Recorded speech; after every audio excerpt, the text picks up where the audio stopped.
عسلامة ومرحبا بكم، ان شاء الله تكونوا بألف خير يا ربي. الروسيت متاعنا لليوم باش تكون بيتزا صوص بلانش ولا صوص فروماجير بالبولي والليبينار من أبن ما تنجموا تحضروا كطبق جانبي في أيام رمضان الفضيل.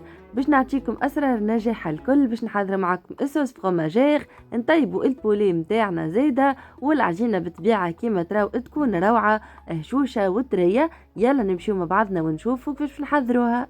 اول حاجه باش نبداو نخمروا الحليب متاعنا. عندي هوني 300 ملل حليب يكون دافي، باش نحط عليه ساشي خميره متاع خبز ومغرفه صغيره سكر، باش نخلط كل شيء مع بعضه ونخلي الخميره هذيك تتفاعل لمده 10 دقائق. حبيت نقول لكم راني انا ديما نستبق ونعمل الخميره هكا وحدها، باش هكاك من بعد تربحني وقت باش تطلع معايا البات متاعي فيسع فيسع. توا غطيت عليها كما قلت لكم باش نخليها لمده 10 دقائق. ومن بعد ما تفعلت الخميره متاعنا، تعرفوها تفعلت وقت اللي تعمل الكشكوشه هذيك. وقتها باش نجي نضيف لها باقي المكونات. عندي هوني كعيب عظم بدرجه حراره الغرفه، باش نخلطها شويه شويه. ومن بعد باش نضيف لها باقي المكونات واللي باش يكونوا 50 ملل زيت نباتي، باش نضيف عليهم توا الفارينه. باش نحط 500 غرام ونشوف كان ناقصه نجم نزيد. بطبيعه ما ننساوش الملح، والفرينه متاعكم هذيك راهي لازمها تكون مغربله باش من بعد ما تعطيكم شكل كعابر في وسط العجينه متاعكم. وراهو من المستحسن تغربلوها ديريكتومون فوق البول اللي باش تخلطوا فيها، هكاك تجي البات نتاعكم مهويه. اما انا نربح في الوقت على التصوير، على هذيك نغربلها من قبل. وكما تراو توا لميت كل شيء مع بعضه. وهذا القوام نتاع العجينه نتاعنا كيفاش لازم تكون. ما لازمش تكون مكبوسه برشا، يعني فيها برشا فارينه، وما لازم زيادة تكون طريه برشا.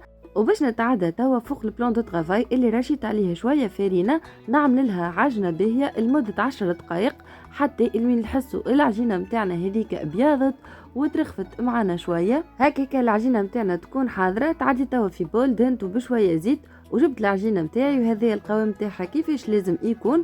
باش نحطها توا في البول هذيك، ندهن لها وجهها كيما قاعدين تراو، وباش نغطي عليها وباش نخليها تخمر لمدة ساعة. فما استوس ديما نقولها لكم، انا راني نسخن الفرن متاعي شوية ومن بعد نحط فيه البول متاعي باش هكاك تطلع معايا في ساعة على خاطر توا الدنيا تكون باردة، وكان سخونة هيك تخمر لكم في ساعة. وباش نحضروا توا الدجاج متاع البيتزا متاعنا، حطيت شوية زيت عليه بصلة مقصوصة جيدة باش نقلي البصل هذيك شوية شوية. وقت اللي يذبل البصل متاعي هذيك هاكا لونه ديجا افتح، وقتها عندي صدر متاع دجاج مفروم باش نجي نحطه فوق البصل هذاك باش نحلو شويه باش ما يعمليش هكا الكعابر.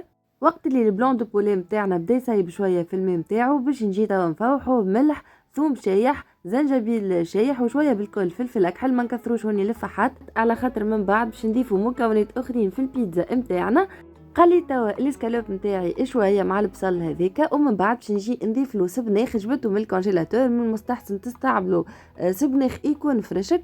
وكان قاعدين تلاحظوا راني ديما نستعمل السبناخ مع الدجاج، راهم مع بعضهم يعطيو كومبينيزون ياسر محليها ويجيو حاجه ياسر بنينه. جربوهم وتذكروني.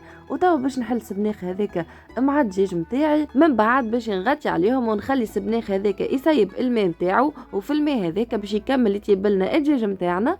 وتوا باش نتعداو نحضروا الصوص بلانش ولا صوص فروماجير متاعنا. عندي هوني 50 غرام زبده حيوانيه باش ندوبها على نار كيما تراو هكا. ومن بعد باش نتعدى نضيف لها زوز مغارف فارينه. هوني راهي تظهر لكم تشبه شويه لصوص بشاميل، اما من بعد راهو المكونات يختلفوا.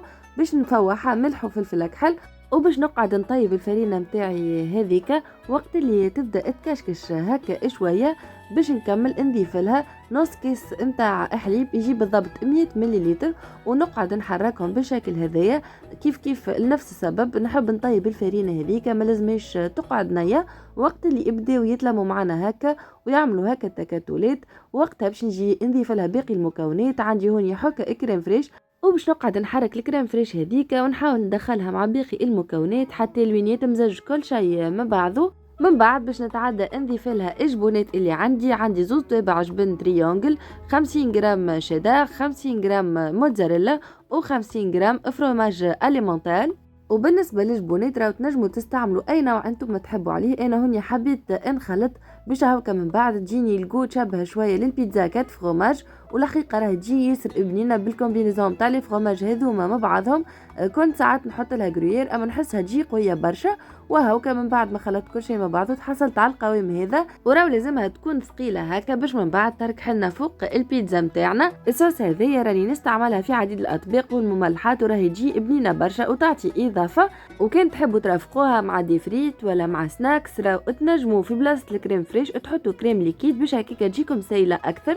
رجعت العجينه نتاعي من بعد ما خمرت ديجازيتها، خرجت منها الهواء باش نحطها على البلان دو طرافاي باش نحلها بودان ونقسمها 3 كويرات.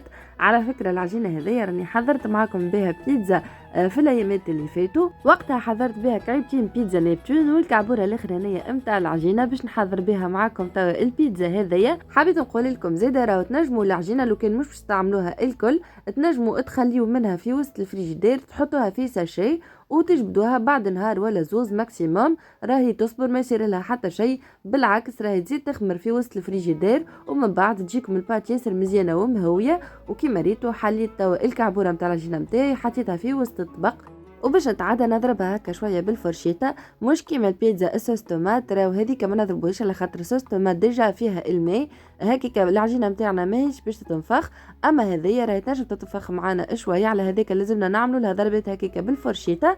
جبت توا الصوص اللي حضرناها وباش نجي نحلها هكا فوق البيتزا نتاعي من غير ما نوصل للجنبات نتاع البيتزا، لازمنا نخليو الاطراف هذوكم ظاهرين على خاطر الصوص هذيك من بعد في وسط الفور باش تسيح معانا وتنجم تخرج لنا من جنبات. حليتها كيما تراو هكا بالباهي وباش نتعدى توا نحط لها البولي اللي حضرناه كيف باش نوزعوا على كبر البيتزا نتاعي بكميات متساويه باش من بعد في الترانشيت يجينا البولي هذاك موزع بالباهي. كان اللي حطوا زيد راني شديت فتفتو شويه من بعد ما كمل طاب باش هكاكا يجيني مزيان في وسط البيتزا نتاعي. وباش ندخل توا نطيبها في فور يكون مسخن من قبل على اعلى درجه حراره تكون عندكم، انا استعملت 250. وهذا من بعد ما خرجتها حبيت نوريكم الفرomاج ولا صوص فروماجير هذيك كيفاش خرجت شويه من جنبات باش نحط لها توا الموتزاريلا وباش نعاود ندخلها الفور دوب ما تذوب الموتزاريلا هذيك ماكسيموم دقيقتين ونخرجوها. وهذه البيتزا نتاعنا من بعد ما حضرت تشوفوا ما شاء الله هكا المنظر اللي يكون فيها والريحه راهي نودكم ولا نشهيكم، راهي تجي ياسر بنينه ومشخخه، حسيلو نودكم ولا نشهيكم. هاوكا حسيل وديتكم بيتزا تنجموا تعملوها بالفرomاج اكا هاو هاكا تتسمى بيتزا كات فرomاج ولا بالبولي اكا هاو تحطوا معها الموتزاريلا. انا عملتهم الزوز وراهي تجينا بيتزا ياسر بنينه حسيلو من غير ما نقعد نوصف لكم باش ما نشهيكمش، اكيد راكم تتفرجوا اشتركم ويكونوا صايمين اما جربوها واكيد باش تدعيوا لي. حبيت نوريكم البات زيدا كيفاش تكون هشوشه وطريه، شوفوا كي نشدها كيفاش تهبط معايا تلمو هي هشوشه وطريه. واخر حاجه حبيت نقولها وباش نقعد يدوري نعاودها المدايده هذيا، البيتزا هذيا راهي من مخي، راني ما خديتها على حتى حد وما ريتها على حتى حد، وحتى كان فما دي صوص فرomاج راهم بطريقه اخرى ماهيش كيما انا نعملها. والبولي زيد راهو مش هكا البيتزا بولي تتعمل، يعني البيتزا هذيا راني انا اللي جبتها من مخي ومن اجتهادي الشخصي. وهكا نكون وصلنا مع بعضنا لاخر الفيديو، ان شاء الله الريسيت نتاعي ليكم لليوم تكون عجبتكم اي سورتو تكونوا استفدتوا. وكان عندكم اي سؤال ولا تعليق خليولي تحت الفيديو، نتقابلوا في الفيديو جاي ان شاء الله. باي باي وبسلامه.